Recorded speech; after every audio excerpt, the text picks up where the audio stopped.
Olá, queridos do quinto ano, sejam bem-vindos a mais uma aula de artes. Olá, pessoalzinho, tudo bom? E aí, vamos lá para mais uma aula? Vamos começar?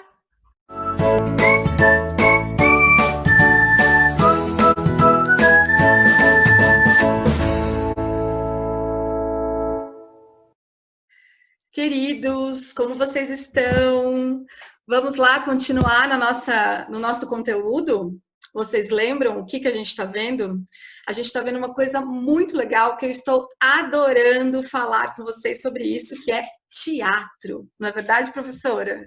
Nossa, realmente, teatro tem muita história, né? Muita coisa bonita. A gente está vendo lá a teatralidade, a história do teatro brasileiro, a família real que veio para cá e começou a construir os prédios de teatro. Vimos o Caetano, a estátua lá na frente do primeiro teatro que sofreu as reformas. Tem Exato. muita coisa bacana. E o que a gente vai falar hoje, professora Milena? Então, gente, a gente está falando do teatro brasileiro desde a aula passada.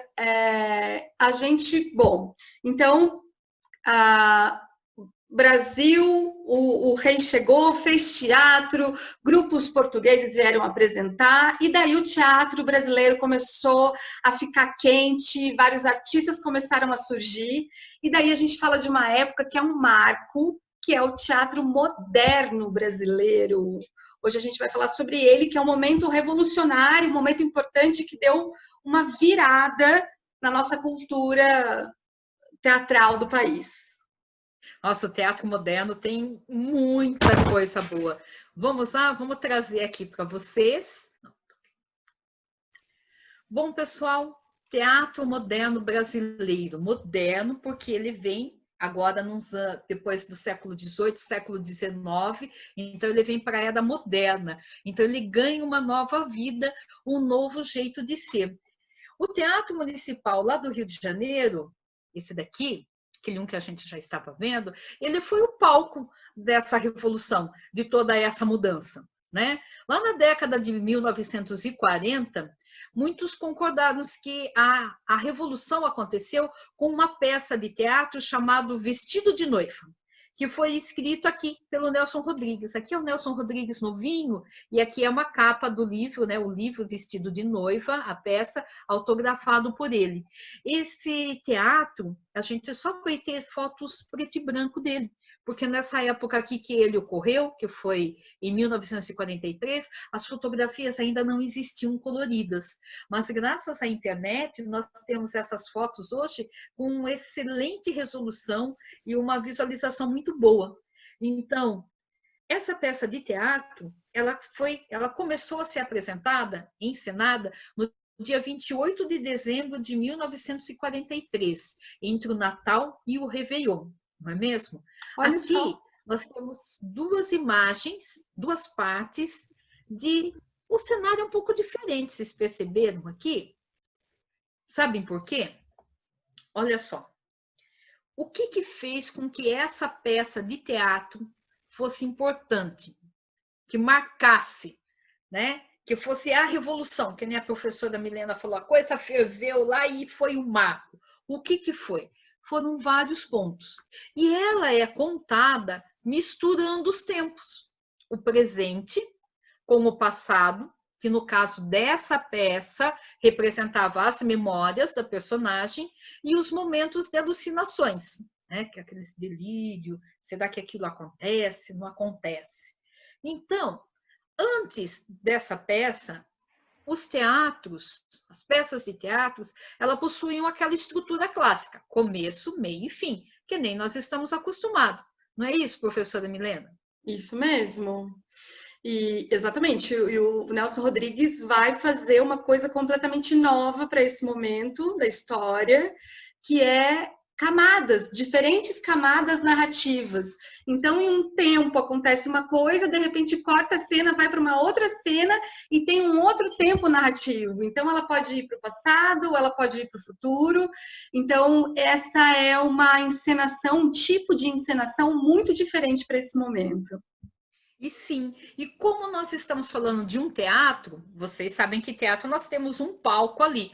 Aquela ideia daquele palco rotativo que mudava de ambiente do como que é mesmo o nome? Aquele, não é Sai de Baixo, é O vai que cola. o vai que cola, não acontecia ainda nesse tempo. Mas o que, que eles fizeram? Eles dividiram os cenários, eles fizeram cenários montados, representando os 3 tempos diferentes, o presente, o passado e os momentos de alucinações, utilizando o quê? Iluminação do palco.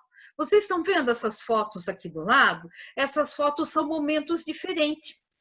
Né? Momento de passado, o momento de alucinação. Então, conforme a luz iluminava a parte do palco que era de interesse para estar acontecendo determinada cena, que se referia o quê? Ao presente, ao passado, às memórias, ou então os momentos de alucinações.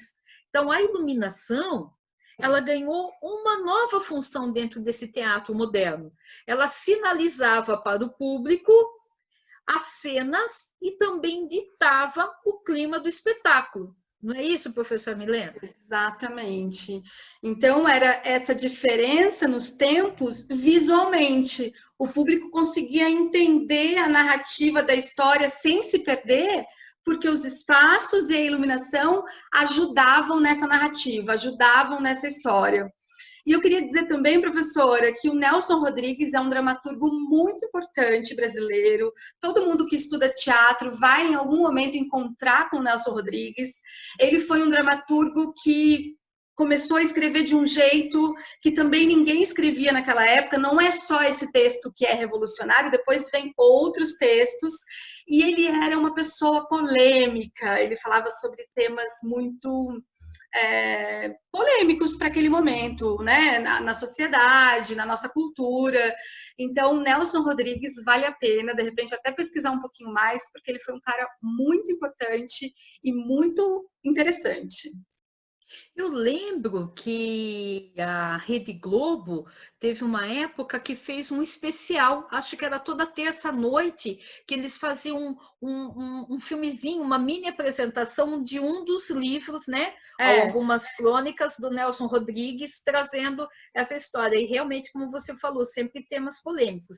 De repente, a gente até se organiza e traz aqui algumas novidades para eles, não é mesmo? Exato. Essa série, professora, chamava A Vida Como Ela É. Isso! A Vida Como Ela É. E a Globo também fez um outro texto dele, que é A Engraçadinha.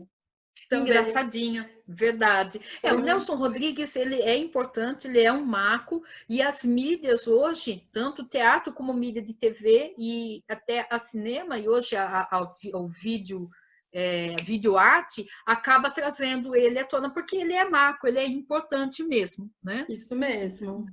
E além de toda essa importância, essa nova forma de fazer teatro, essa nova forma de dividir o palco, de usar a iluminação, de contar uma história, Vestido de Noiva também abriu as portas para a formação de outros grupos teatrais, como o Teatro Brasileiro de Comédia, que ficava nesse prédio aqui, e esse daqui era o cartaz deles, era um desenho da fachada, e também o Teatro de Arena, extremamente famosérrimo, né?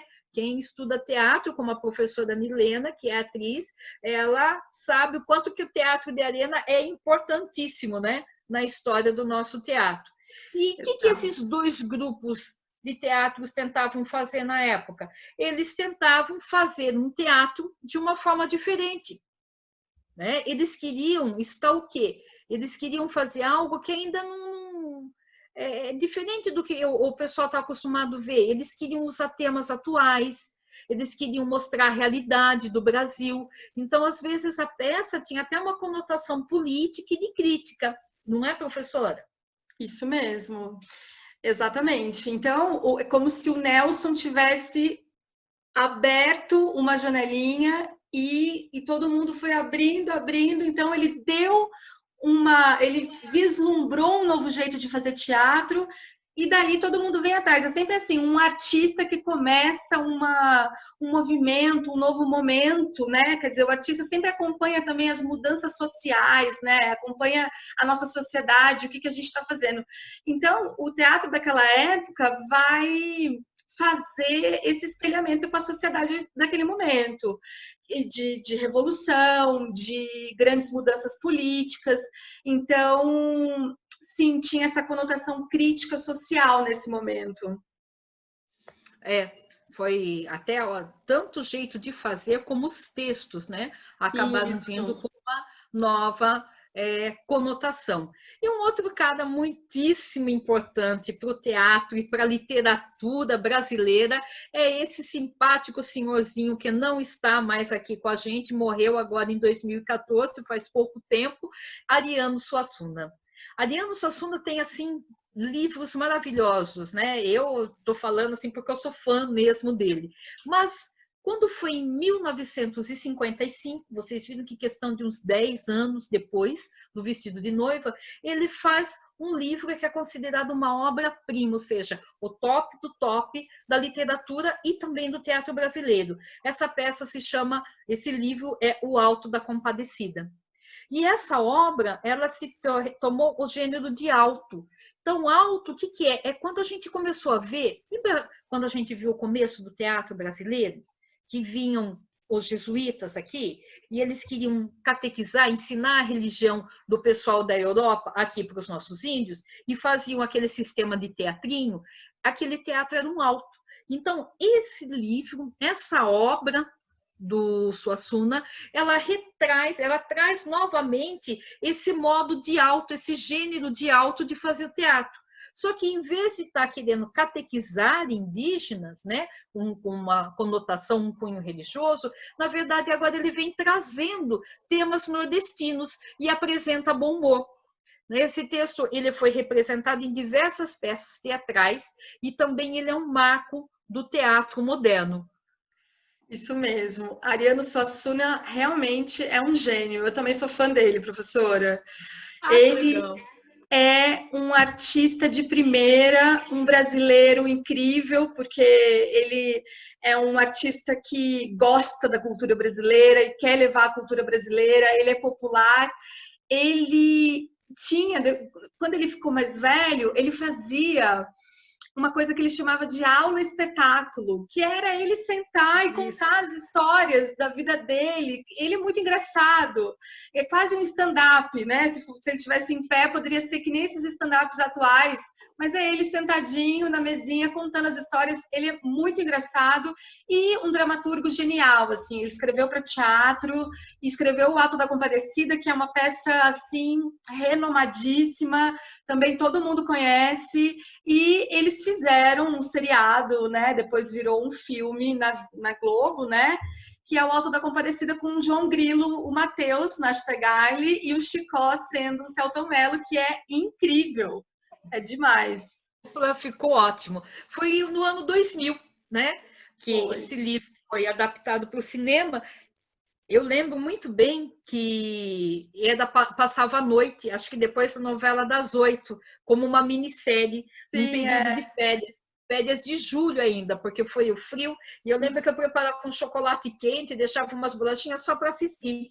E eu fiquei assim fã demais do Chicó, que é aqui, né, o Selton Mello, né, esse livro aqui que ele aparece. E O Alto da Compadecida, ele acabou fazendo tanto sucesso, esse filme, né, do minissérie, foi para o cinema, TV, ele bombou tanto, ele fez tanto sucesso, que naquele ano de 2000, ele foi o filme que teve maior bilheteria daquele ano. Ele bateu até os filmes americanos de Hollywood naquele ano de 2000. E olha por isso, esse filme acabou entrando numa lista da Abrancine, que é a Associação Brasileira de Críticos de Cinema, como os 100 melhores filmes brasileiros de todos os tempos. E olha que nós temos muitos filmes, mas ele está entre os 100 melhores.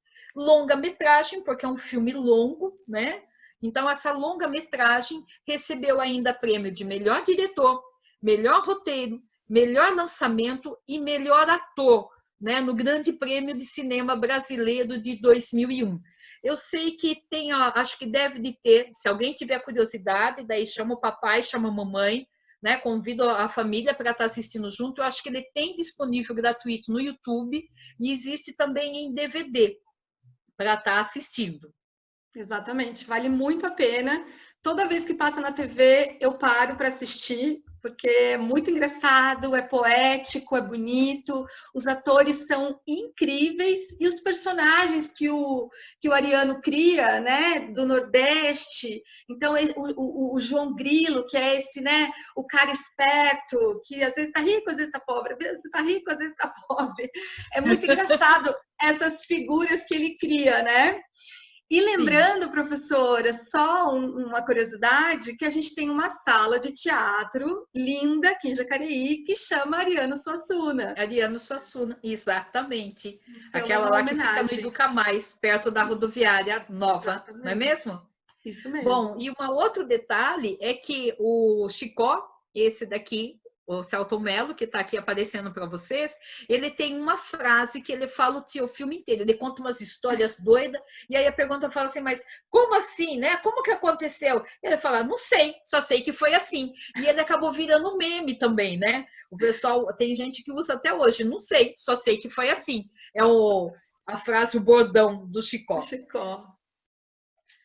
Muito bom, professora, que delícia. Bom, pessoalzinho, a gente vai se despedindo de vocês. Esperamos que vocês tenham gostado. Assistam, se vocês tiverem tempo, mas nós vamos deixar vocês, nós vamos nos despedir, nós vamos embora, deixando para vocês um pedacinho, um trailer do filme do Alto da Compadecida, uma cena em que o Chicó supostamente morre, e daí eles estão tentando vender uma flautinha encantada ali para os cangaceiros. Então, gente, um grande beijo, espero que vocês tenham gostado e a gente se vê no nosso próximo encontro. Tchau, até, tchau. Pessoal!